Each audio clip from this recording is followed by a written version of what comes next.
Jadi norak keterangan itu tuh. Nggak ada kegentingan yang memaksa dari 1.200 triliun yang masih angan-angan. Di mana kegentingannya? Lain kalau misalnya investor asing taruh 1.200 triliun di Indonesia per hari ini, cashnya ada di rekening Menteri Keuangan, lalu mereka tuntut kepastian investasi dijamin oleh undang-undang Omnibus Law. Itu namanya kegentingan memaksa. Ini dia belum masuk.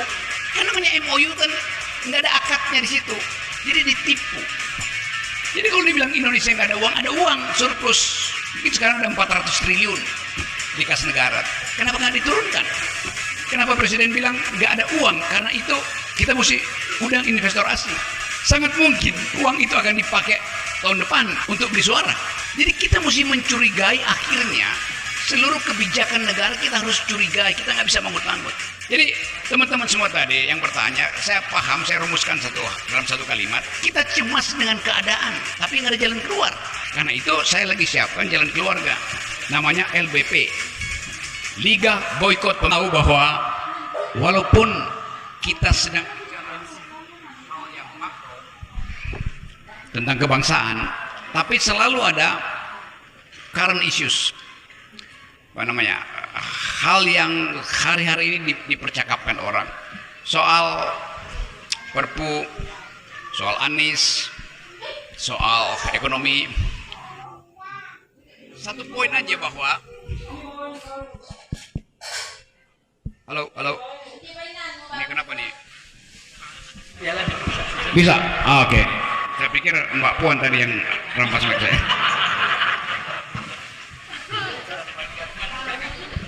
Ada ketegangan politik. Seluruh gejala yang kita bicarakan hari ini menunjukkan ada ketegangan politik. Karena itu ada Perpu tadi, dan saya udah bahas berkali-kali soal Perpu itu.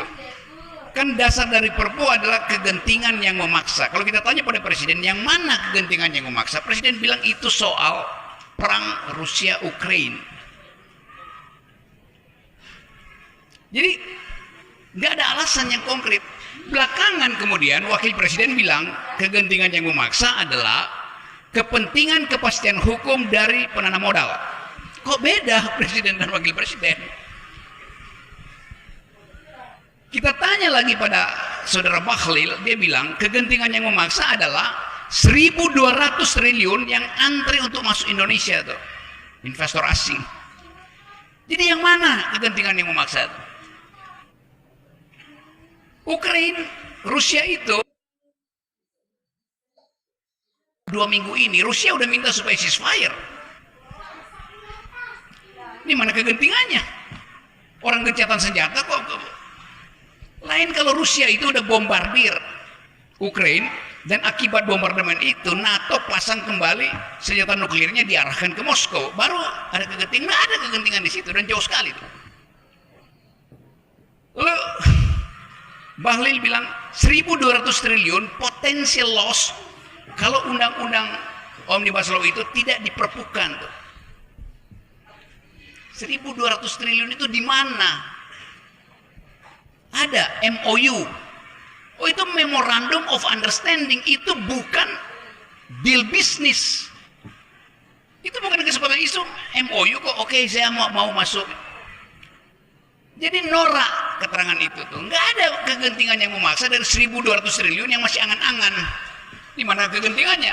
Lain kalau misalnya investor asing taruh 1.200 triliun di Indonesia per hari ini, cashnya ada di rekening Menteri Keuangan, lalu mereka tuntut kepastian investasi dijamin oleh undang-undang Omnibus Law. Itu namanya kegentingan memaksa. Ini dia belum masuk. Kan namanya MOU kan nggak ada akadnya di situ. Jadi ditipu.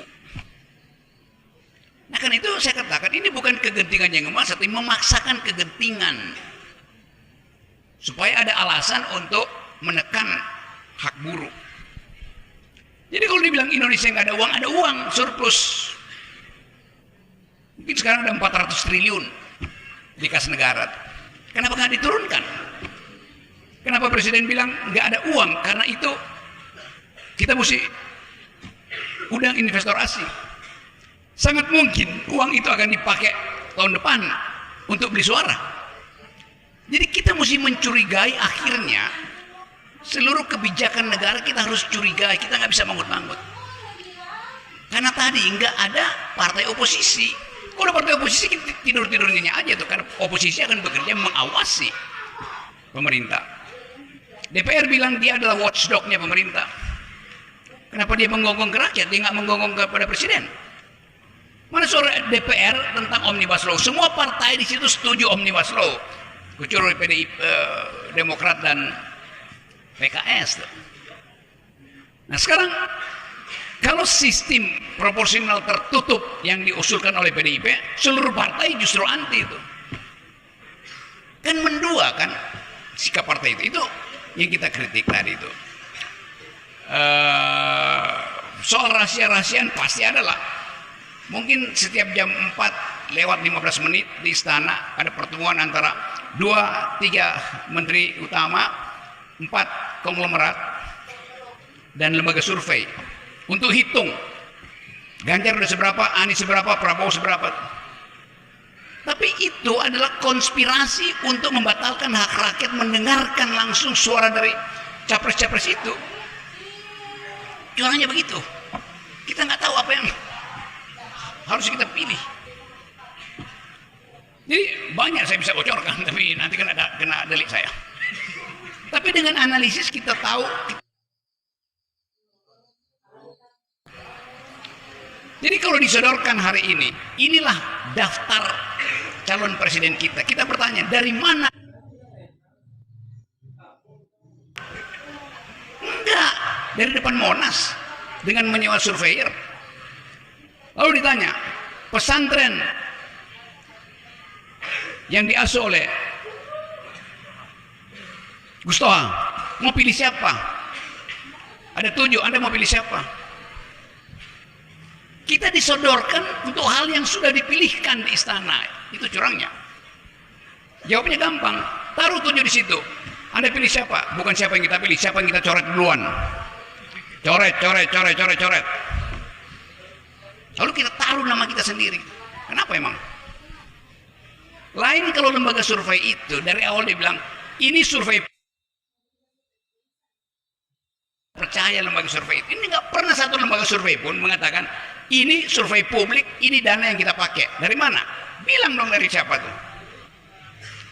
Itu yang nggak ada. Itu yang namanya keculasan dalam politik. Jadi teman-teman semua tadi yang bertanya, saya paham, saya rumuskan dalam satu kalimat. Kita cemas dengan keadaan, tapi nggak ada jalan keluar. Karena itu saya lagi siapkan jalan keluarga. Namanya LBP, Liga Boykot Pemilu. Nanti orang, oh itu makar. Nah ada cuy, itu cuma gagasan cepat-cepat. Dan mungkin sangat terjadi hal semacam itu. Hal terakhir, asing di kawasan Indo-Pasifik. Nggak ada satu perubahan politik di Indonesia yang tidak ada kepentingan asing. Entah Cina, Amerika. Dan itu yang kita hitung. Waktu Pak Harto jatuh tahun 98, itu hanya krisis finansial yang berakibat pada krisis ekonomi. Krisis finansial, nilai tukar aja tuh yang tiba-tiba melonjak. Bisa nggak diatasi? Bisa. Jepang masih bilang oke, kita bantu Indonesia.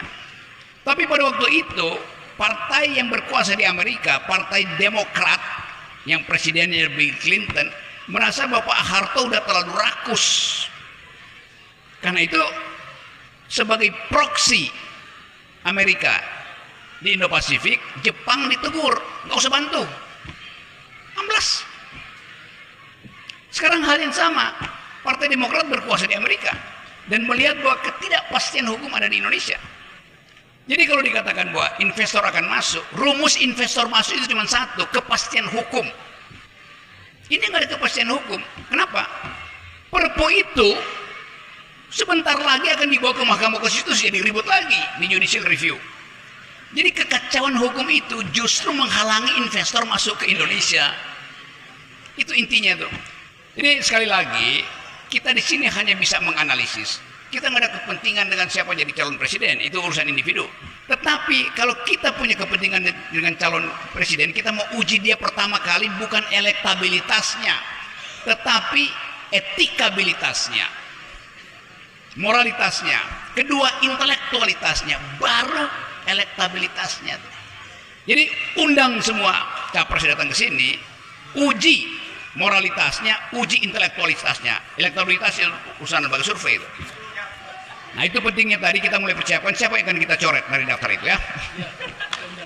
Yes, undangin.